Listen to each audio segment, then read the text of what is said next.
अस्सलाम वालेकुम, welcome to Gogi का किचन। आज हम गोगी के किचन में बना रहे हैं होममेड रोगनी नान विदाउट ओवन विदाउट तंदूर।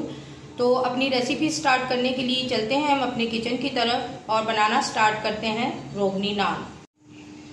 यहाँ पे मैंने एक बाउल लिया है, उसमें डालेंगे हम 1 कप मिल्क। ये थोड़ा ज़्यादा गर्म है, इसको मिक्स करके मैं रख दूँगी। और 1 कप ही पानी डालना है, वो भी हमने नीम गरम लेना है।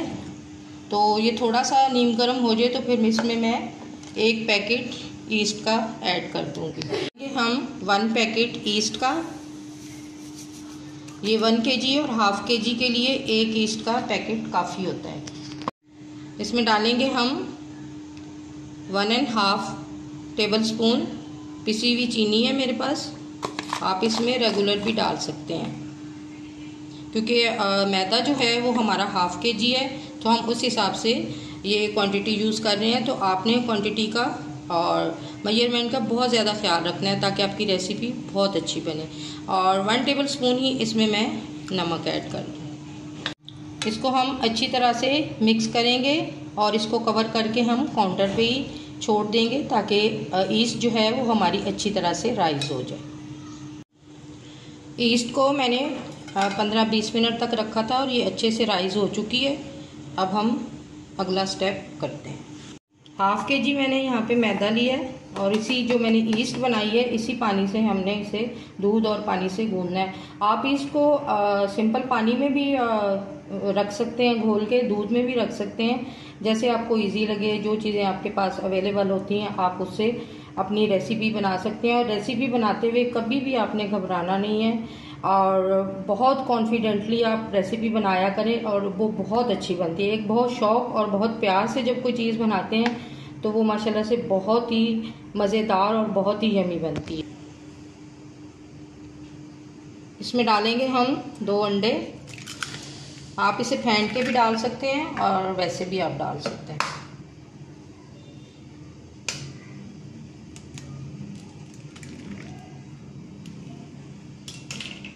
और इनको हम और इसमें डालते जाएंगे हम थोड़ी थोड़ी ईस्ट, और इसी पानी से इसी यानी जो मिक्सचर है इसी से ही हमने इसे गूंदना है। 4 से 5 टेबल स्पून हम इसमें ऑयल भी डाल देंगे, वो स्टार्ट में मैं डालना भूल गई थी। और थोड़ा थोड़ा ये जो ईस्ट का बैटर है वो हम इसमें डालते जाएंगे और इसको गूंदते जाएंगे। और गर्मी है और ईस्ट माशाल्लाह से बहुत जल्दी राइज हो जाती है। और काउंटर पे ही मैंने इसे 20 मिनट के लिए रखा था और देखें माशाल्लाह से कितने अच्छे से राइज हो गई। डो हमने अच्छी तरह से गूंद ली है। इसके ऊपर थोड़ा सा मैं 1 टेबल स्पून ऑयल लगा दूंगी ताकि ये ड्राई ना हो। और इसको काउंटर पे मैं आधे घंटे के लिए छोड़ दूंगी, क्योंकि गर्मी बहुत ज़्यादा है और डो जो है वो हमारी अच्छी तरह से राइज हो जाएगी। इसको काउंटर पे ही हम छोड़ देंगे आधे घंटे के लिए। आधा घंटा मैंने इसको कवर करके रख दिया था और माशाल्लाह से डो हमारी अच्छी तरह से राइज हो चुकी है। अब हम इसको काउंटर पे निकाल लेंगे। अब हम इसके अंदर जो एयर भर जाती है उसको हम इस तरह निकालेंगे।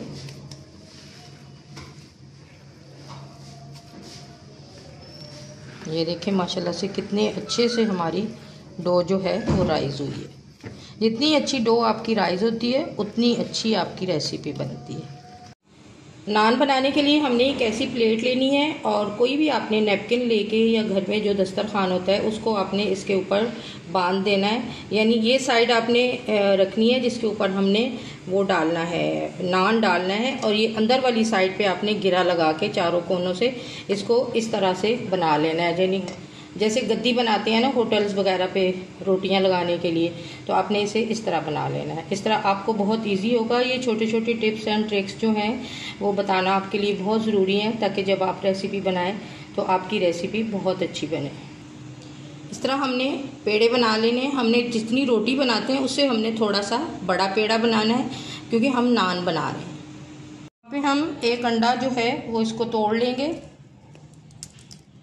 और इसको हमने नान के ऊपर लगाना है। इसमें हम थोड़ा सा दूध मिक्स करेंगे। इसमें हम थोड़ा सा दूध ऐड कर देंगे, बहुत ज़्यादा नहीं डालना, 4 से 5 टेबल स्पून आपने इसमें दूध ऐड कर देना है और इसको अच्छी तरह से फेंट लेना है। और ब्रश की मदद से इसे आपने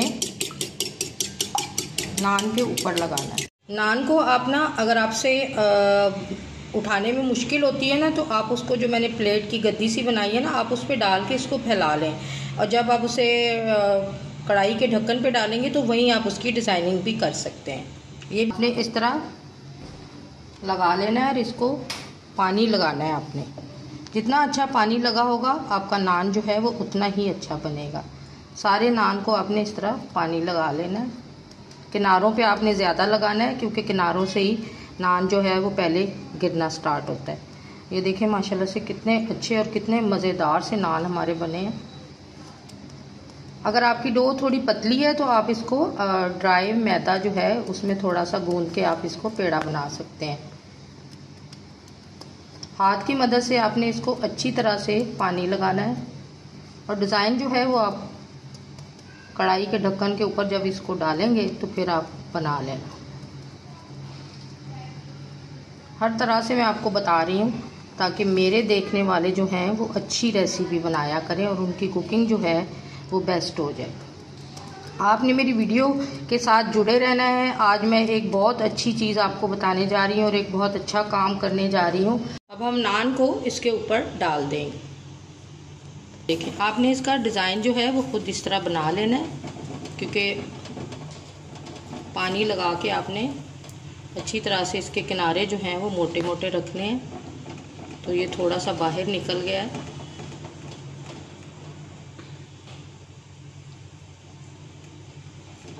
इस तरह हाथ की मदद से आपने इसके डिज़ाइन जो है वो बना लेना है। आपके पास डिज़ाइन के लिए कोई चीज़ नहीं तो अल्लाह ताला ने आपको खूबसूरत से हाथ दिए हैं, उससे आप ये बना सकते।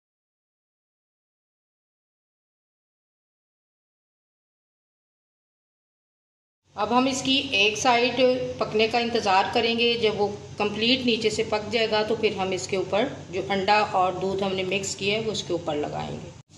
एक साइड जो है वो पक चुकी है, इसके ऊपर हम लगाएंगे अब अंडा और दूध जो हमने मिक्स करके रखा था। बग़ैर ओवन के और बग़ैर तंदूर के घर में भी हम बहुत अच्छे से नान जो है वो रेडी कर सकते हैं। बस आपने डो अच्छी तरीके से बनानी है और आपने फ्लेम का बहुत ज़्यादा ख्याल रखना है और क्वांटिटी जो है वो आप सेम रखेंगे तो इंशाल्लाह ताला आपकी रेसिपी कभी भी ख़राब नहीं होगी। अब हम इसको फ्लिप करेंगे और इसी तरह हम सारे नान बना लेंगे। ये दूसरा नान जो है वो मैं रेडी कर रही हूँ। मज़ेदार से होममेड रोगनी नान हमारे रेडी हो गए हैं, जिन्हें हमने विदाउट ओवन और बग़ैर तंदूर के पकाया है।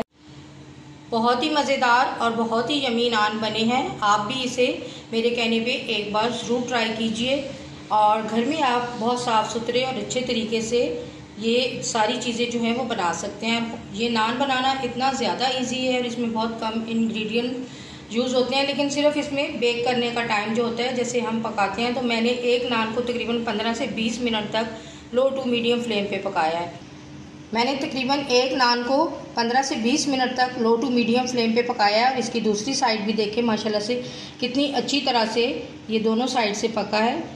और आप भी इसे मेरे कहने पे एक बार ज़रूर ट्राई कीजिए। बहुत अच्छे और बहुत ही यमी नान बनते हैं घर में और आपको बाज़ार से लाने की ज़रूरत नहीं है। आप अपना टाइम निकालें और बहुत अच्छे से ये नान घर में बना के अपने बच्चों को दें और अपने फैमिली के साथ एंजॉय करें। वीडियो में मैंने आपको बताया था कि मैं एक बहुत ही अच्छा काम करने जा रही हूँ जिसमें मुझे आपके सपोर्ट की ज़रूरत है और वो काम मैंने आपको बताया था कि आपने मेरी वीडियो को कंप्लीट वॉच करना है ताकि वो बात जो है वो आप तक पहुँच सके। तो आज से मैंने सबको शाउट आउट देना स्टार्ट कर दिया है और आज मैं अपने चैनल पे एक चैनल को शाउट आउट दूँगी। तो आपको साइड में चैनल नज़र आएगा, आपने स्क्रीन पे देखना है। तस्नीम फैमिली व्लॉग्स हैं, आप इनकी चैनल पे जाएं। बहुत अच्छे ये व्लॉग बनाती हैं और इनको सपोर्ट की बहुत ज़रूरत है। तो आप इनके चैनल पे जाएं और इनकी वीडियो जो है वो मैं कम्युनिटी टैब में लगा दूंगी। आपने इनकी 2 वीडियो वॉच करनी है और कंप्लीट वॉच करनी है बिल्कुल ईमानदारी के साथ, क्योंकि जब आप किसी के साथ ईमानदारी से काम करते हैं तो सब लोग आपके साथ भी ईमानदारी के साथ चलते हैं। तस्नीम फैमिली ब्लॉग्स के चैनल का लिंक जो है वो मैं अपने डिस्क्रिप्शन में ऐड कर दूंगी, आप वहां से उनके जाकर चैनल पे उनकी वीडियोस देख सकते हैं। आपने उनकी 2 वीडियो कंप्लीट वॉच। अगर आपको मेरी वीडियोस अच्छी लगती हैं लाइक करें, शेयर करें, कमेंट करें। अगर आप मेरे चैनल पे नए हैं तो प्लीज़ सब्सक्राइब करें और बेल आइकन को प्रेस करना ना भूलें। और मिलते हैं एक मज़ेदार सी नई रेसिपी के साथ। तब तक के लिए अल्लाह हाफिज़। दुआओं में ज़रूर याद रखें।